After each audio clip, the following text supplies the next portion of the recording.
श्याम गहरी रात की चादर से ढकी थी और एक छोटे से गांव में शांति का बादशाहात था। लेकिन जब रात का परिणाम आया तो गांव की दीवारों में कुछ अजीब हो रहा था। गांव वाले अजीब चीखें सुन रहे थे, जैसे कि किसी भूत ने रात के अंधेरे में अपनी रोहतक की है। लोग डर के मारे अपने घरों में बंद हो गए थे और कुछ ने सुना कि रात के आसमान में एक गहरी लाल चांदनी की किरणें चमक रही थीं। रोहन, गांव का एक साहसी युवक, ने यह सुना और निर्धारित हुआ कि उसे इस रहस्यमयी चांदनी के पीछे जाना है।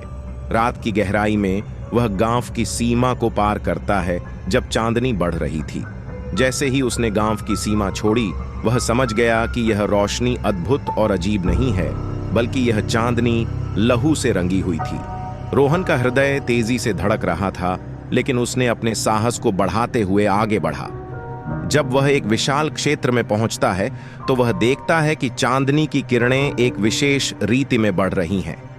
वे विराजमान थीं और उनका आभास था कि वे जीवन की अद्वितीयता की बात कर रही थीं। एक अद्वितीय व्यक्ति रूप में विकसित होते हुए रोहन के पास आया और उससे बोला, तुमने बहुत बड़ा साहस दिखाया है कि तुम यहां आए हो।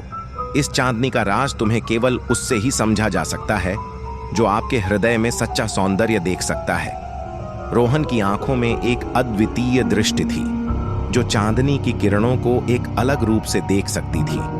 वह समझता है कि यह राज केवल उसे ही स्पष्ट हो सकता है, जिसने अपनी आत्मा की गहराइयों में झांका है। तुम्हें अपने अंदर की शांति की तलाश है, रोहना, अज्ञात व्यक्ति ने कहा, और यह शांति केवल सत्य की पहचान से ही मिलती है। इस चांदनी के माध्यम से तुम्हें तुम्हारे अंतर की अनमोल सत्य का पता चलेगा। रोहन ने अपने हृदय को सुना और वह एक अजीब सी शांति महसूस करता है, जैसे कि उसका अंतर अब एक अद्वितीय ब्रह्मांड का हिस्सा है।